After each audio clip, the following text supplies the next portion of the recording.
Hey guys, Chris from Provo Beast Audio Installation, and in today's video we're doing a backup camera on this 2001 Toyota 4Runner. Now in this install we're going to show you how to integrate this new backup camera to an existing aftermarket radio. Let's get started.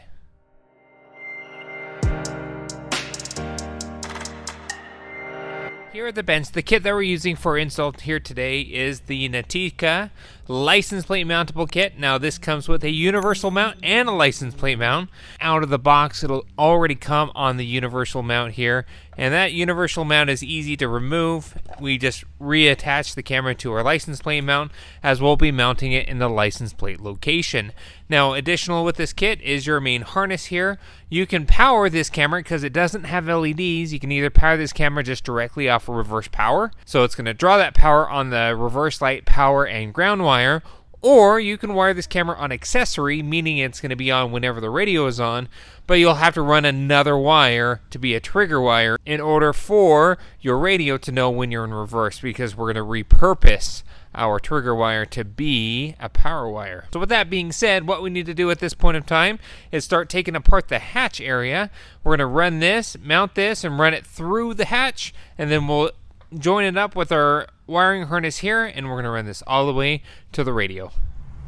Alright, so we're here at the back of the 4Runner. We went ahead and removed the plate, just getting our license plate camera ready to go. Now we need to pull it through the hatch here, and the best way for us to do that is if we get this opened up here. We're going to go ahead and remove our upper panel.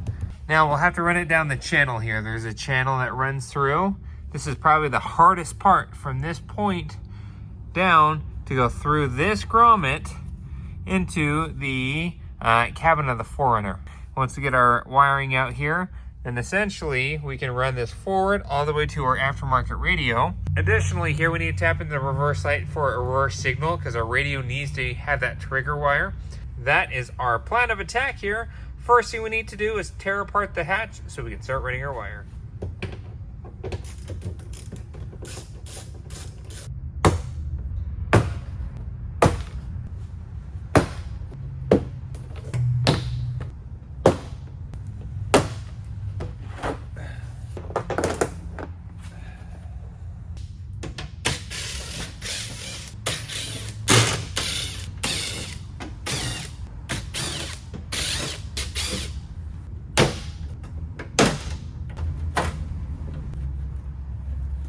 So with this panel now off, we're just gonna kind of let it hang there.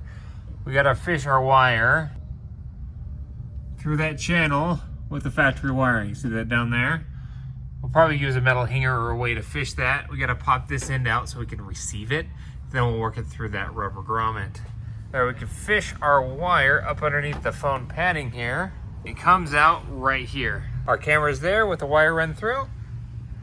Looking good. All right, so with our wire through, we started zip tying it right down the line. Now it needs to come back because we need to follow factory wiring, anticipating that our window's gonna slide in this location. So we can't go straight down, or we run the risk of either damaging the window or severing our wire. So again, follow your factory wiring here. You see the window track, so this will all have to stay up above that window track. It's just hanging down for now. Now next here is we need to fish it down that channel along the factory wiring, down this channel, and then we need to come out. Now we've popped out our grommets. Each of the corner has a little tab that you just press in with a screwdriver.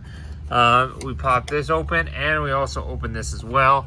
This came down here, just held on with clips just enough where we can pull wire through. Grab our harness extension.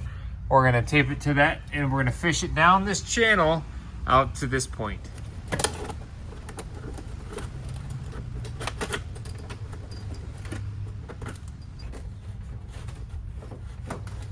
All right, so we went ahead and pulled that through. Now we have our harness here in case we ever have to service the camera. We wanted our connection here and not further down the line. So this extra wire here, we'll just bundle. But we fished it down along the OEM wiring through some zip ties there just to hold it in place. Comes down this channel, then it comes out here. Now, using that same hanger, we fished it through our grommet here, right through this inside. And we're gonna lube this up with soap and water really, really well. And we've taped our wire to it. and then as that passes on through, it'll come out to the side, we'll pull it through, and then finally we'll be inside of the 4Runner.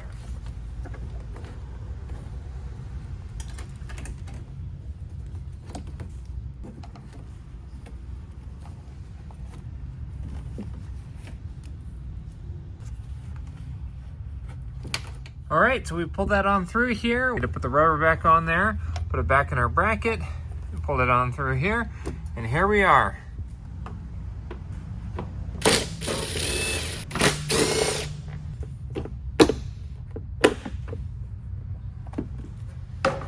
Okay, so we ran that wire.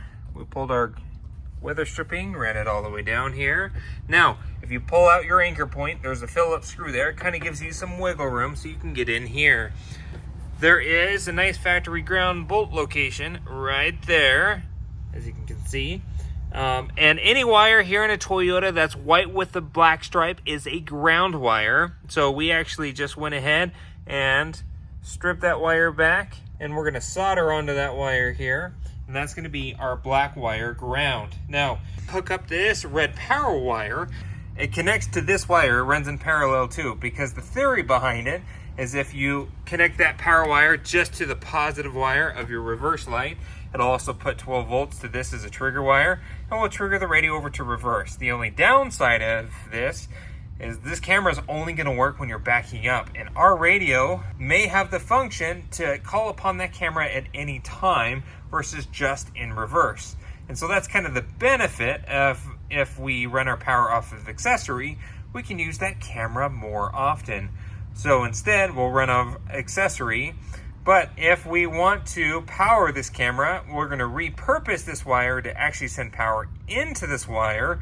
And it's going to power the camera. And so alternatively, this red wire, we don't want to hook up to the reverse light, or else it'll automatically put power to this light here, and we don't want to prematurely light up our reverse light from our accessory wire. That'd be a bad thing. So we'll just actually cap off our red wire here, and alternatively we've run a second wire, going to be our trigger wire, and that's going to go to this red with a blue stripe wire, because that runs through and connects into our reverse light. So our trigger wire is going to be here.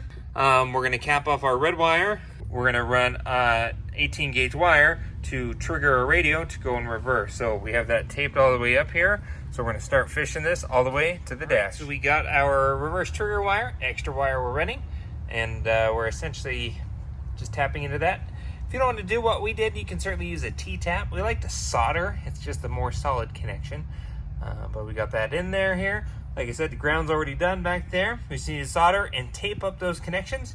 And now we've run our trigger wire and our video wire, just tucking it underneath this panel. We're here. We have to continue along, working our way to the dash cavity. So we got everything zip tied up and out of the way. At this point of time, we can go ahead and reassemble our hatch. So we continue tucking our wire just up underneath the panel here, past the second row of seats. We just tucked it up underneath the panel here. Now there's two Phillips screws. It pops up enough where you have more wiggle room. We tucked our wire up underneath here, continue forward. We've totally popped this one off. Again, you don't have to, but ran our video wire and trigger wire forward. Now this comes up, just two clips here, super easy to pop out. Ran it up past the fuse box, fished it up underneath the steering column, up into the dash here. So with our backup camera, we fed our wire up into the dash here. Now obviously you didn't see us remove the radio or install an aftermarket radio, because we covered that in our first video, where essentially we removed the radio, we showed you how to wire up the harness, and got everything reinstalled. So if you want to see that step-by-step tutorial, we'll link that video in the description for you. Remember, our white wire taps into the hot or positive wire of our reverse light, so that's going to be our trigger wire since we're powering our camera on accessory. So with this, what this is going to connect to is to the reverse gear input wire, and on our Kenwood it's actually right here, and so we're going to use a crimp cap, and we'll crimp that on there. On this harness, this is our video input, so this will go to the camera input on the back of the radio. This is going to power our camera, so we're sending power into this wire. So on our harness adapter, we have a little accessory wire hanging off, and you can see that when we wired up our harness adapter, we left that off. It just basically tees into the accessory circuit or red wire of our harness adapter, and that's going to power our camera for us. And we grounded the camera back at the reverse light. So we can essentially hook these red wires together. This will go to our reverse gear trigger wire, and we'll make sure we plug our camera feed into the reverse camera input on the back of the radio. So let's go ahead and make those connections.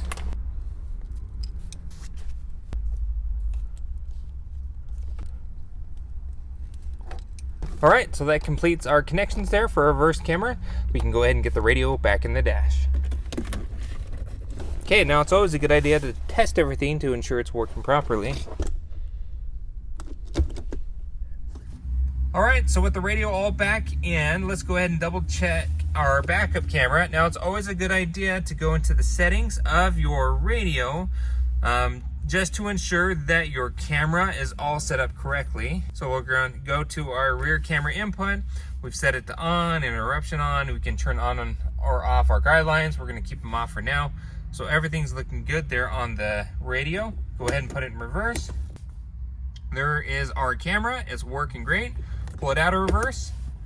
Now, like I mentioned before, because we wired it to accessory, with our Kenwood, we can actually call upon the camera when we're not in reverse. So if we're going down the highway, we're towing something, we want to check our load or see who's behind us, we can easily do that. And that's why we chose this option to wire the camera in this fashion.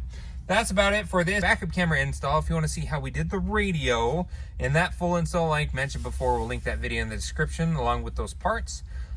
Be sure to hit the like button if you liked what you saw, and don't forget to subscribe. We post great content on the channel all the time, and we'll see you in the next video.